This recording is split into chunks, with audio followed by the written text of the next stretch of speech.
How do you stay on track with your weight loss during the holiday season? In this week's episode of Walk With Me, I'm sharing my best tips and practices for getting through the holiday season while still staying on track. Let's get into it.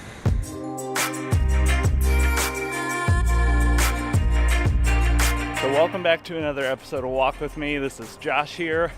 Just headed to work right now. It is a cold Portland morning. With Thanksgiving coming up this Thursday for all of us in America, thought it'd be fun to do my yearly reminder of what I do during the holiday season to stay on track and not gain excess weight. And this is also what I did when I was trying to lose weight, because the holidays can be a really tough time.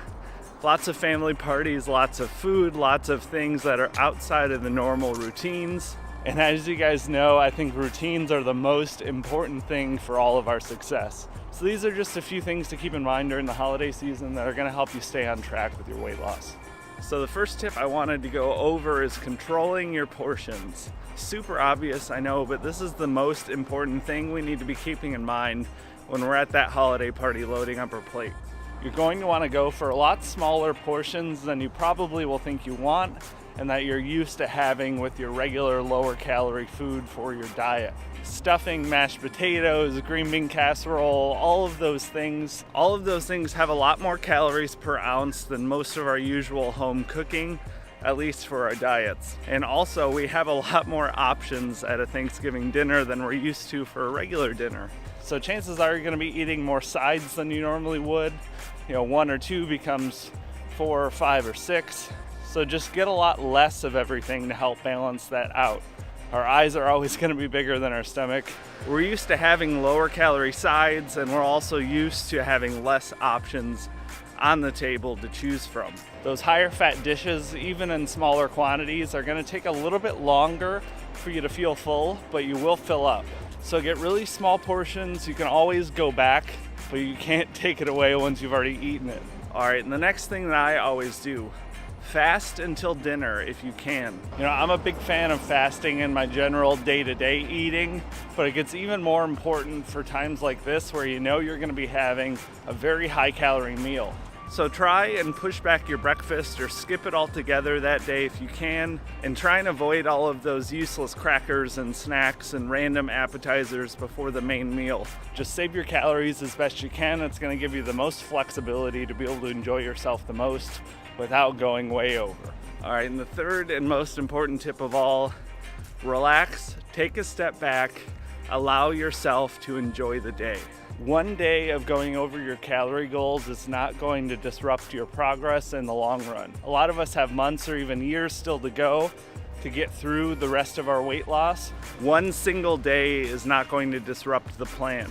And I know this might sound counterintuitive, but allowing yourself to relax for a day, take a step back, enjoy yourself, have all the different foods that you want to have. It lets you keep the control of the situation. It just helps maximize your enjoyment, and it helps prevent binging. You can enjoy yourself, you can go right back on track the following day. The best way to prevent from letting this snowball and slip into a bigger problem. I haven't always had that mindset going into it, and I feel like it leads to a lot of those backslides and lying to yourself and hiding from the scale and just saying, I messed up once, I might as well keep at it. And I'll just start January 1st again. You trying to be perfect every single day for years is just a recipe for failure. Since a few years ago when I really started taking this to heart, it has made my holiday season much less stressful and a lot more enjoyable. Taking that break and allowing yourself to go a little bit over your calories that day is going to, 1, help recharge your glycogen stores, 2, recharge your brain from all the willpower fatigue that it's going through from trying to stay on track, and 3, who doesn't want to have a good time during their holiday parties and not look like the weirdo that's dieting? So in summary, watch your portions, but have all of the different sides that you plan and want to have. 2, try and fast in the mornings. It helps a lot to save your calories for that big meal. And 3, over everything else, enjoy yourself. It's one day. As long as you can get back on track the next day, you're not going to do any harm. But I hope everyone has an amazing week. Be sure to like the video if this helped. It helps the channel grow quite a bit. And subscribe if you want to see more. I put these out every Monday, and I put other videos out every Friday. And leave me a comment down below. What's your favorite side for Thanksgiving? I'd love to get that discussion going. But until next time, I will talk to you all later. Have a good one.